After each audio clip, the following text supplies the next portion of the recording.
Hi everybody. Today I am going to talk about breakfast. So breakfast and skipping breakfast is one of the most common things I will see with my patients and clients. I know intermittent fasting right now is all the rage, and I'm sure I'm going to receive some questions and backlash about this, but I'm going to tell you based on my professional knowledge and based on working with clients and seeing success with clients and following through. I highly recommend breakfast. I'm going to go over some benefits here, and I'm also going to kind of talk about some other reasons why breakfast is important. So breakfast is set to kickstart your day. The word break fast basically means breaking your fast. If you're getting adequate amount of sleep, you're probably sleeping 8 hours about, which is about the time that we start to run out of our carb stores and we need to replace them, hence breakfast. Okay, other things to think about. So when we eat breakfast, that starts to kickstart our metabolism and sets the tone for our whole day. What we're putting in our stomachs and in our system is going to impact our choices later in the day. Our brains function on 90% glucose, which is a carbohydrate. Your keto fans will tell you that you can, function on ketone bodies. I prefer to keep that for survival only.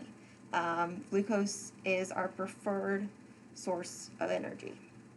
Okay, so 90% glucose. I'm not saying to eat all carbs for breakfast. We'll talk about how to pair that up. But just kind of a side note for me, those are some of the most important things I see for breakfast. If we're making good choices earlier in the day, we're less ravenous at night, making poor choices when we have little time to burn it off. Most people are skipping breakfast, maybe a couple other meals throughout the day, and then saving dinner and snacks for the evening when they have little time to burn it off. They're just going to bed. There's no benefit to that. You are also going to function a lot better. So breakfast, we know that research shows that it's a very important meal of the day. It's going to boost brain power. What I was talking about, your brain functions on 90% glucose. So in children in general, memory, alertness, concentration, problem-solving ability, test scores, attendance, mood, those all can increase, and that definitely can apply to adults as well.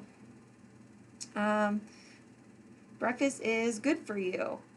You get more fiber usually, those that eat breakfast, because a lot of breakfast foods, if you make good choices, are high fiber. Think of oats, think of high fiber cereal, things like that. Calcium, lots of milk, things like that. Vitamins A and C, so eggs, things like that as well. Iron, also, people get more iron. So those are all huge benefits, and fiber and iron and vitamins A and C are all major nutrients of concern for Americans. Most of us just don't get enough. So those of us that are eating breakfast do see that. I do want to skip back up here. More than half of us don't eat breakfast. I would say of the people that see me, probably about 80 to 90% of people don't eat breakfast. So definitely something to think about in terms of weight management, which is going to bring me to my next point. So the first meal of the day can help keep weight gain away. It's just better for managing your weight, kind of the way I was talking about. It's a domino effect throughout the day. Adult breakfast skippers are at a greater risk for obesity and weight gain, while breakfast eaters tend to have healthier weights. Kids and teens who eat breakfast are less likely to be overweight as well. So set this tone for your kids, for your grandkids. This is an important thing to get them in the habit of doing as well. Almost 8 in 10 adults who maintain a 30-plus pound weight loss for at least a year eat breakfast every day. So if you want to lose weight, this is almost my first approach every time, is just getting a good high-protein, high-fiber breakfast in my patients/clients. Research shows a link between healthier body weights and eating foods such as hot and ready-to-eat cereal and fat-free or low-fat milk and milk products. I don't care if it's fat-free, to be honest with you. There's some other research explaining that. Breakfast foods like oatmeal and high-protein milk products and eggs also may help you feel full. So fiber and protein are going to allow for a great amount of satiety, making you feel fuller longer, which is going to, those donuts that your work friends bring in or those pastries become a lot less tempting if you're already full on a nutritious breakfast. Okay, so breakfast is going to fuel your empty tank. So yeah, we're talking about brain function, 90% glucose. Healthy or hard, adults and kids who skip breakfast tend to have higher blood cholesterol levels. So we know that cholesterol is a major indicator of heart disease, okay? Heart disease is the #1 killer in the United States. Billions of people dying from that every year. So controlling cholesterol can have a huge impact on that. Less fat and more fiber are being consumed in people who eat breakfast. We talk about that a lot because fiber actually can help lower our bad cholesterol, our LDL cholesterol. So think about that in whole grain bread as well. Those can all connect. Okay, stronger bones. So those of you in the 50 plus category, especially women, we're at a higher risk for osteoporosis. So calcium, vitamin D are hugely important. Cow's milk has vitamin D, one of the only active forms of vitamin D, D3. A lot of our other milks only have D2, okay? Our bodies can't produce that into the active form, D3, unless you get adequate sunlight. So in those winter months when you're covered up and not going outside, it's probably not likely, unless you're on a supplement or drinking a lot of cow's milk, that you are getting the full amount of vitamin D that you need, okay? Other things that are going to have vitamin D are going to be fatty fish, egg yolks in particular. There aren't very many products that naturally have vitamin D3. Milk is going to be fortified with vitamin D3, cow's milk in particular.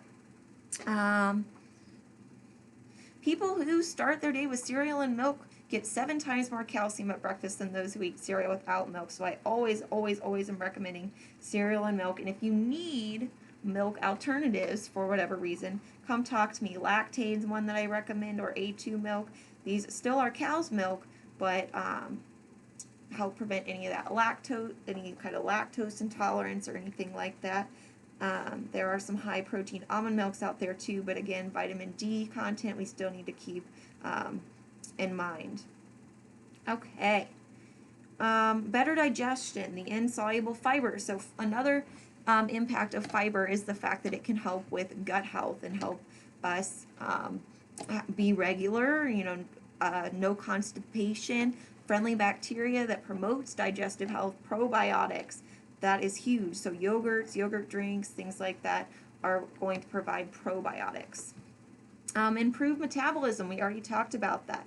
So this is newer research that suggests eating breakfast of whole grain cereal and milk may help the body regulate insulin levels, so controlling blood sugars. That is a huge part of why I recommend breakfast, and I do find that my meal skippers oftentimes already do have diabetes or high blood sugars. Our body regularly needs meals, including carbohydrate and protein, regularly throughout the day in order to keep blood sugars sustained. If we don't do that, our blood sugars raise way up and then fall. Once we're at that falling point, we reach an energy crash and we crave more sugar. If we keep it sustained, we are okay having healthy, consistent meals throughout the day. Okay. Studies also suggest that popular breakfast foods such as whole grain cereals and breads, milk products, and fruit may reduce risk of metabolic syndrome. So all of those contributing to obesity and type 2 diabetes. Okay. Invest time to save time. So that's kind of, if you fail to plan, you plan to fail. Having something ready, really easy, cereal and milk, or maybe the night before you make overnight oats or a protein shake. I'm going to go over some oatmeal videos for you guys to tune into here in a second, and I'm going to go over more and more meals every week. Okay. Plan breakfast with the family. That's hugely important. Add breakfast items to your shopping list. Each evening, set the table for breakfast and put out non-perishables such as cereal boxes, oatmeal containers, whole grain bread. Have it ready to go. Store milk, yogurt, and hard-cooked eggs. Those are really easy to take to you even if you need to take it to work. That protein shake in the car or smoothie with, not a whole lot of fruit, maybe a serving. Those are going to be really great things to get you going throughout the day. You could brown bag breakfast, pack and label each person's bag. On weekends, take time for a fun and healthy family breakfast. Cook for each other. I'm going to be sending you fun, high-protein pancakes, eggs, some of my favorite healthy turkey bacon that I like. So definitely be on the lookout. But I will post this so that you all are able to see it. And also I encourage you to watch my oatmeal video. Oatmeal is all about how you dress it up. It can be very gross or it can be really good. So hopefully this can inspire you to have some tasty oatmeal. But thank you guys. I hope you have a good one.